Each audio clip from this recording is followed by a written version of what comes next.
Welcome students. Chapter 6 विकलितना उपयोगों application of derivative. आ विडियो में आपणे वक्र y equal to fx x0 y0 आगळना स्पर्शकना ढाळ, स्पर्शकना समीकरण, अभिलंबना ढाळ, अभिलंबना समीकरण तथा स्पर्श बिंदुनी चर्चा करीशुं। सौथी पहला तो वक्रना स्पर्शक अने अभिलंब माटे इंग्लिश में आपणे टेन्जेंट अने नॉर्मल वडे दर्शावीशुं। Tangent and normal of a curve x0 y0 मांथी पसार थती एम ढाळवाળી रेखानुं समीकरण आपणे शीखी गया। तो थोड़ुं पुनरावर्तन करी लईए। धोरण 11 में आपणे रेखाओ चेप्टर में रेखाना विविध समीकरणों शीख्या हता। रेखानो ढाळ कई रीते मळे ए पण शीख्या हता। तो थोड़ुं पुनरावर्तन करी लईए। x0 y0 बिंदु मांथी पसार थती एम ढाळवाળી रेखानुं बिंदु ढाळ समीकरण y minus y0 is equal to m into x minus x0। परंतु एम ढाळ होवाने कारणे शिरोलंब सिवायनी रेखानुं समीकरण मळशे, कारण के शिरोलंब रेखानो ढाळ अव्याख्यायित होय छे। उगम बिंदु x0 y0 is equal to 0 0 मांथी पसार थती अने एम ढाळवाળી रेखानुं समीकरण y is equal to mx आपणे शीख्या हता। हवे रेखानो ढाळ बीजी रीते पण मळशे। जो वक्र y is equal to fx नो स्पर्शक x अक्षनी धन दिशा साथे थीटा मापनो खूणो बनावे तो स्पर्शकनो ढाळ m शोधवा माटे आपणे tan थीटानो उपयोग करीशुं। कोईपण वक्रनो आ रीते वक्रनो स्पर्शक वक्र y is equal to fx नो स्पर्शक आ रीते होय तो ए x अक्षनी धन दिशा साथे जो थीटा मापनो खूणो बनावे तो आ स्पर्शकनुं समीकरण शोधवा माटे पहला स्पर्शकनो ढाळ शोधवो पड़े अने m बराबर tan थीटा द्वारा मळशे।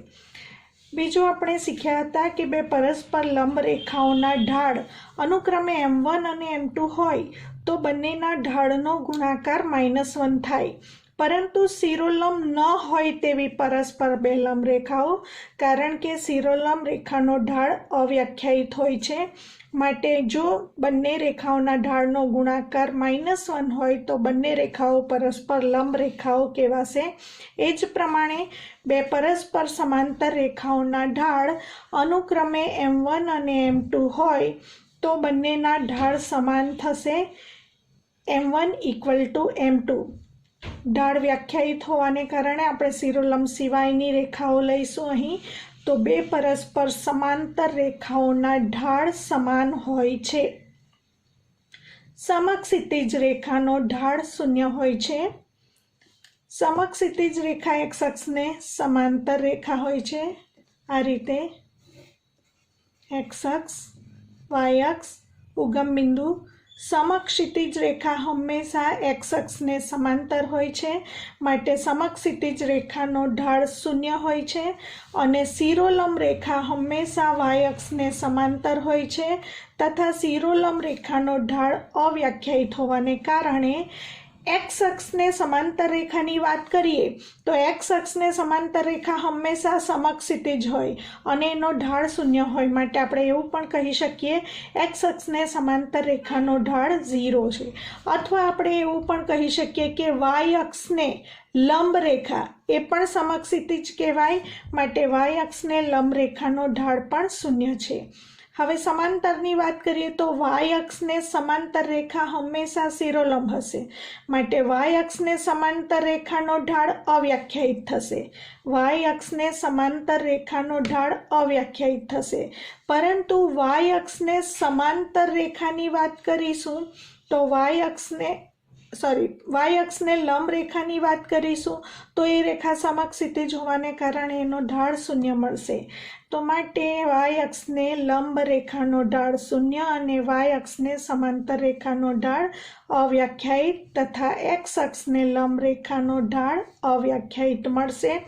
साथे आपणे કેટલાક परिणाम याद राखी लईशुं। आपणे शीखी गया 0/1 हमेशा 0 मळे, 1/0 हमेशा इन्फिनिटी मळे, 1/∞ = 0 મળે છે, જે યાદ રાખીશું।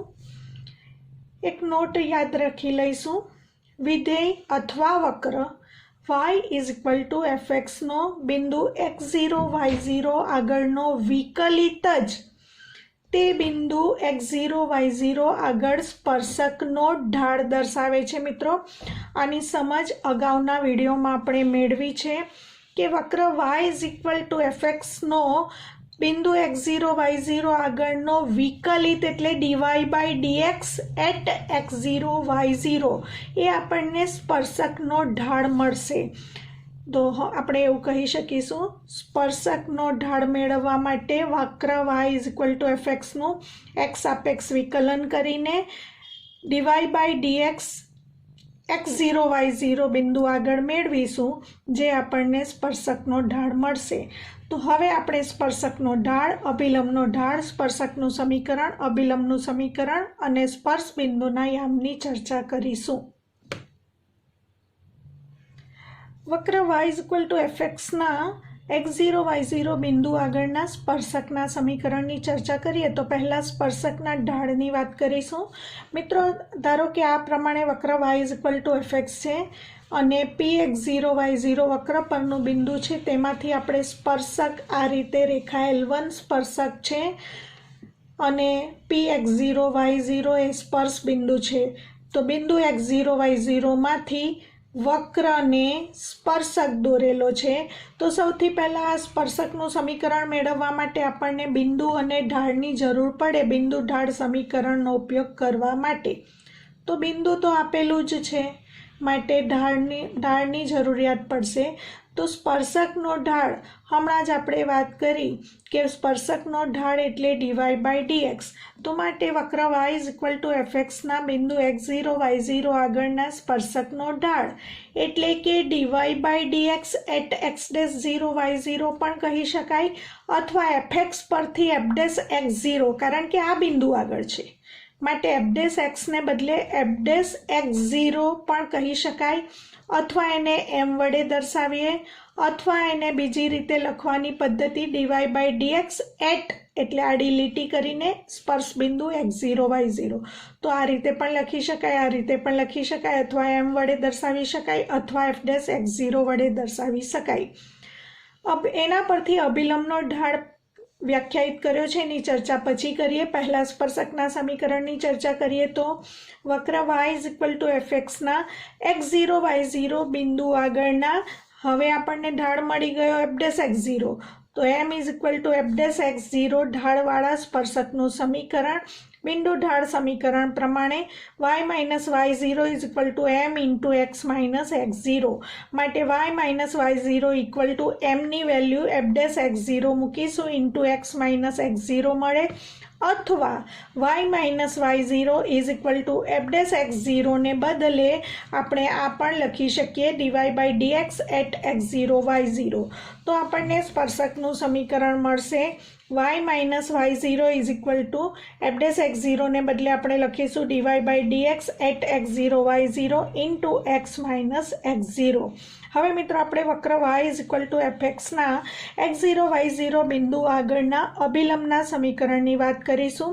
અભિલંબને આપણે નોર્મલ તરીકે ઓળખીશું અને સ્પર્શકને ટેન્જન્ટ તરીકે ઓળખીશું। તો સૌથી પહેલાં અભિલંબનું સમીકરણ મેળવવા માટે અભિલંબ એટલે શું તેની ચર્ચા કરીશું।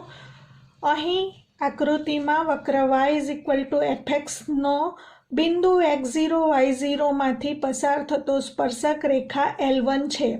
હવે આપણે L1 ને લંબ અને x0 y0 માંથી જ પસાર થતી રેખા લંબ દોરીએ L2। તો L2 ને આપણે અભિલંબ તરીકે ઓળખીશું। સ્પર્શક રેખાને લંબ x0 y0 બિંદુમાંથી પસાર થતી રેખા એટલે વક્રનો અભિલંબ। તો મિત્રો L1 અને L2 પરસ્પર લંબ રેખાઓ થશે, એટલે કે સ્પર્શક અને અભિલંબ પરસ્પર લંબ રેખાઓ હોવાને કારણે બે લંબ રેખાના ઢાળનો ગુણાકાર હંમેશા -1 થાય છે, એનો ઉપયોગ કરીશું। બે લંબ રેખાના ઢાળ જો અનુક્રમે m1 અને m2 હોય તો તેમનો ગુણાકાર -1 થાય છે। તો મિત્રો આપણે પહેલાં સ્પર્શકનો ઢાળ વ્યાખ્યાયિત કર્યો। આપણને સ્પર્શકનો ઢાળ m બરાબર f'(x0) મળે છે, માટે સ્પર્શકને લંબ અભિલંબનો ઢાળ એટલે -1, ધારો કે સ્પર્શકનો ઢાળ m1 હોય તો અભિલંબનો ઢાળ m2 મેળવવા માટે -1/m1 કરવું પડે। તો અહીં -1/m મેળવીશું, એટલે કે -1/m એટલે f'(x0). તો અભિલંબનો ઢાળ આપણને -1/f'(x0) મળશે, અથવા એને બીજી રીતે દર્શાવીએ તો -1/dydx at x0 y0। હવે અભિલંબનો ઢાળ પણ મળી ગયો અને અભિલંબ રેખા આ જ બિંદુમાંથી પસાર થાય છે, એટલે બિંદુના યામ પણ છે અને ઢાળ મેળવ્યો। તો બિંદુ ઢાળ સમીકરણ પ્રમાણે વક્ર y f(x) ના x0 y0 બિંદુ આગળના અભિલંબનું સમીકરણ મેળવવા માટે અભિલંબનો ઢાળ આ રીતે લખ્યા પછી વક્ર y f(x) ના x0 y0 માંથી પસાર થતા તથા -1/m -1/f'(x0) અથવા -1/dydx at x0 y0 આ ઢાળવાળા અભિલંબનું સમીકરણ બિંદુ ઢાળ સમીકરણ પ્રમાણે y y0 m લખવાનું છે। m આપણે આ રીતે લખી શકીએ, અથવા m આપણે આ રીતે પણ લખી શકીએ, m × x - x0, અથવા y - y0 -1/dydx at x0 y0 × x - x0। બે ત્રણ ઉદાહરણો જોઈશું। પહેલો એક્ઝામ્પલ જોઈએ। ધારો કે વક્રનું સમીકરણ y x³ - x આપ્યું છે। આ વક્રના x બરાબર 2 આગળના સ્પર્શક અને અભિલંબના સમીકરણો મેળવવા હોય તો સૌથી પહેલાં સ્પર્શકનો ઢાળ મેળવવો પડે, અને સ્પર્શકનો ઢાળ મેળવવા માટે વક્ર y x³ - x નું x સાપેક્ષ વિકલન કરવું પડે। dy/dx x³ નું વિકલન 3x² અને x નું વિકલન 1। હવે આપણે dy/dx એટલે સ્પર્શકનો ઢાળ, પરંતુ જે બિંદુ આપ્યું હોય તે આગળ આપણને બિંદુના યામ નથી આપેલા, માત્ર xની વેલ્યુ આપેલી છે। તો xની વેલ્યુ આમાં મૂકીએ એટલે yની વેલ્યુ મળે, એટલે બિંદુ મળી શકે, પરંતુ અહીં dy/dxમાં માત્ર xની કિંમતની જ જરૂરિયાત હોવાથી આપણે y પછી મેળવીશું। તો માટે dy/dx at x = 2, dy/dx માં x ની વેલ્યુ 2 મૂકી દઈશું, 3 × 2 સ્ક્વેર -1, 4 × 3 12 - 1 = 11। સ્પર્શકનો ઢાળ મળ્યો 11। હવે સ્પર્શ બિંદુ મેળવવા માટે x બરાબર 2 વક્રના સમીકરણમાં મૂકતા x બરાબર 2 વક્ર y x³ - x માં મૂકતા yની કિંમત મળશે 2^3 -2 એટલે કે 6। માટે આપણને સ્પર્શ બિંદુના યામ xy બરાબર x યામ આપ્યો હતો 2 અને y યામ 6 મળ્યો। હવે 2 6 માંથી પસાર થતા અને 11 ઢાળવાળા સ્પર્શકનું સમીકરણ બિંદુ ઢાળ સમીકરણ પ્રમાણે મેળવીશું। 2 6 માંથી પસાર થતા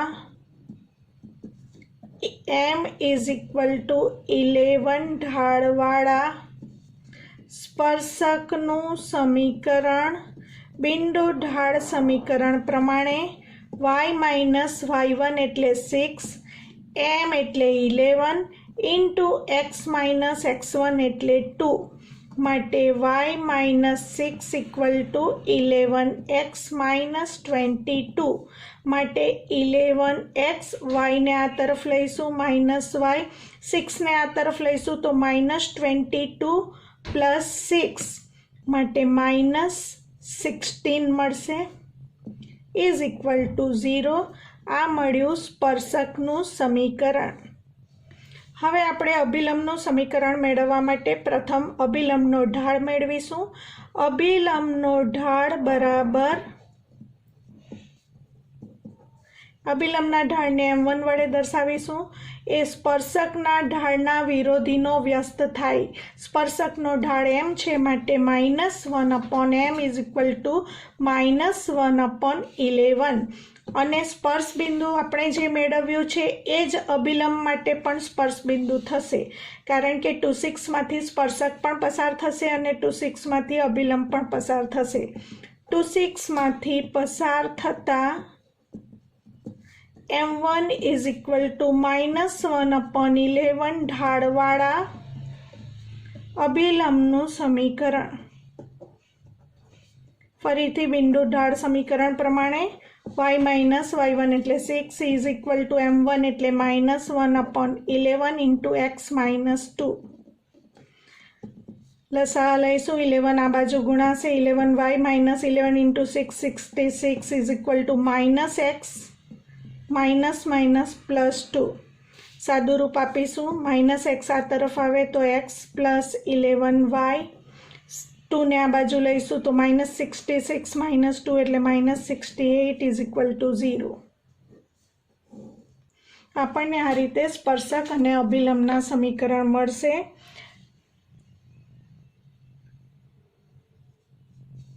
ધારો કે બીજું ઉદાહરણ જોઈએ તો વક્ર y = √4x - 3 - 1 ને 2/3 ઢાળવાળા સ્પર્શકનું સ્પર્શ બિંદુ મેળવો.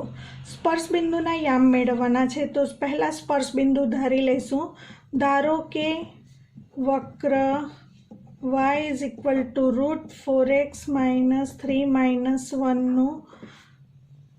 સ્પર્શકનું સ્પર્શ બિંદુ x0 y0 છે. હવે આપણે વિકલન કરીશું એટલે સ્પર્શકનો ઢાળ મળશે. dy/dx રૂટ અને x વાંચીશું. √x નો વિકલિત 1/2 √x પ્રમાણે 1/2 √4x - 3. હજી 4x - 3 નો વિકલિત બાકી એટલે *d/dx of 4x - 3 અને -1 નો વિકલિત -0. હવે 1/2 √4x - 3 અને 4x - 3 નો વિકલિત 4 થશે, કારણ કે x નો વિકલિત 1 અને 3 નો વિકલિત 0. 2 × 2 = 4 ઉડી જશે, માટે આપણને મળશે 2/√4x - 3. હવે મિત્રો dy/dx એટલે સ્પર્શકનો ઢાળ મળ્યો, પરંતુ સ્પર્શ બિંદુ આગળ મેળવવાનો છે, માટે આપણે લખીશું વક્રના સ્પર્શકનો સ્પર્શ બિંદુ એ ઢાળ x0 y0 આગળનો ઢાળ બરાબર dy/dx at x0 y0. પરંતુ ઢાળ વક્રના સ્પર્શકનો ઢાળ આપી દીધેલો છે 2/3, એટલે સ્પર્શ બિંદુ x0 y0 આગળ સ્પર્શકનો ઢાળ 2/3 આપેલ છે. હવે dy/dx at x0 y0 આપણે dy/dx 2/√4x - 3 મેળવ્યું, માટે 2/√4x - 3 at x0 y0 માટે 2/√4x0 - 3. x ને બદલે આપણે x0 લખીશું. -3 = 2/3. બંને બાજુથી 2 કેન્સલ થતાં આપણને મળશે વ્યસ્ત લઈશું, માટે √4x0 - 3 = 3. બંને બાજુ સ્ક્વેર કરતાં રૂટ નીકળી જશે. 4x0 - 3 = 9, માટે 4x0 = 3 આ બાજુ જશે. 9 + 3 12, માટે x0 આપણને મળશે 3. x0 = 3 વક્રના સમીકરણમાં મૂકીશું. x0 = 3, y0 = √4x0 - 3 -1 માં મૂકતા અહીં વક્રનું સમીકરણ આપેલું છે. y = √4x - 3 - 1, પરંતુ વક્ર પર x0 y0 બિંદુ આવેલું હોવાથી x0 y0 બિંદુ વક્રના સમીકરણનું સમાધાન કરે છે. માટે અહીં લખીશું y0 = √4x0 - 3 - 1. એમાં આપણે મેળવેલી x0ની કિંમત મૂકી દઈશું. માટે y0 = √4 × x0ની વેલ્યુ 3 - 3 - 1. y0 = 12 - 3 √9 - 1 3 - 1 = 2 મળશે. માટે y0 = 2 મળતા માંગેલ સ્પર્શ બિંદુ ના યામ x0 y0 આપણે ધારી લીધું હતું x0 y0 = 3 2 મળે છે. ત્રીજું એક ઉદાહરણ જોઈશું. x⁻² + y⁻² = 2 ના બિંદુ 1 1 આગળના સ્પર્શક અને અભિલંબના સમીકરણ મેળવવા હોય તો પહેલાં આ વક્રના સમીકરણ પરથી એનું વિકલન કરતાં સ્પર્શકનો ઢાળ મેળવીશું અને પહેલાં ધારી લઈશું. ધારો કે સ્પર્શ બિંદુ અહીં ધારવાની જરૂર નથી, કારણ કે બિંદુ આના યામ આપણને આપી દીધેલા છે. 1 1 બિંદુ આગળ સ્પર્શક અને અભિલંબ શોધવાનું છે, એટલે 1 1 સ્પર્શ બિંદુ છે જ. તો વક્રનું સમીકરણ x⁻² + y⁻² = 2 વિકલન કરતાં બંને બાજુ x સાપેક્ષ વિકલન કરીશું. xn પ્રમાણે વિકલન n × xn - 1, એ જ પ્રમાણે 2/3 × y⁻² - 1. આ આપણે ઘાતનું વિકલન કર્યા પછી xનું xને સાપેક્ષ વિકલન 1, આ ઘાતનું વિકલન કર્યા પછી yનું xને સાપેક્ષ વિકલન dy/dx = 2, અચળનું વિકલન 0. હવે 2/3 x⁻, અહીં મળશે -1/3 અને આ આખું પદ આ તરફ લઈ જઈશું એટલે માઇનસ થશે. -2/3 y⁻² - 3 એટલે -1/3 dy/dx મળશે. બંને બાજુથી 2/3 કેન્સલ કરીશું. માટે x⁻−1/3 એટલે 1/x⁻1/3. અહીં પણ y⁻−1/3 ઋણ ઘાત છેદમાં લઈ જઈએ તો ધન થશે × dy/dx. માટે dy/dx ને કરતા બનાવીશું.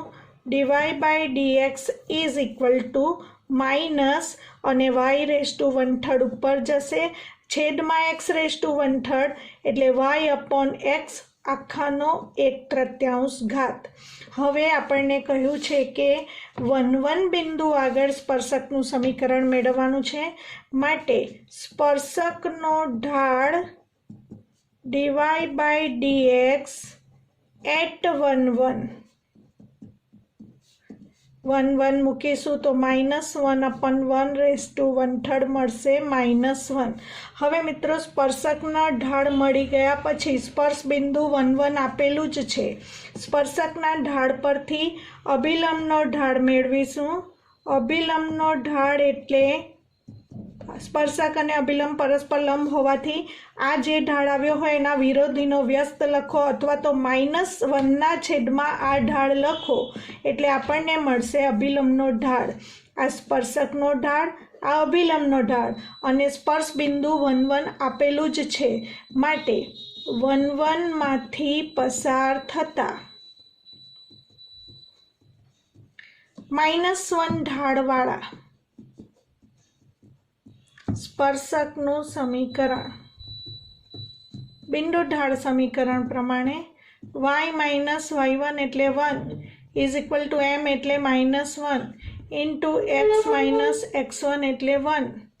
સાદું રૂપ આપતા y-1 = -x +1 -x આ તરફ લેતા +x થશે અને 1 આ બાજુ આવશે -1 એટલે -2 = 0. આ આપણને સ્પર્શકનું સમીકરણ મળ્યું. હવે એ જ પ્રમાણે 1 1 માંથી પસાર થતા અને અભિલંબનો ઢાળ આપણે અહીં મેળવ્યો 1 મળે છે, તો 1 ઢાળવાળા અભિલંબનું સમીકરણ ફરીથી બિંદુ ઢાળ સમીકરણ પ્રમાણે y માઇનસ y1 એટલે 1, m એટલે પણ 1, x માઇનસ x1 એટલે 1. સાદું રૂપ આપીશું. y minus 1 equal to x minus 1. x આ તરફ હોવાથી y ને પણ આ તરફ લઈ જઈશું અને -1ને આ તરફ લઈ જઈએ અથવા તો બંને બાજુથી -1 કેન્સલ થતાં આપણને મળશે x minus y is equal to 0. તો મિત્રો નેક્સ્ટ વિડીયોમાં આપણે એક્સરસાઇઝ 6.3 ગણીશું.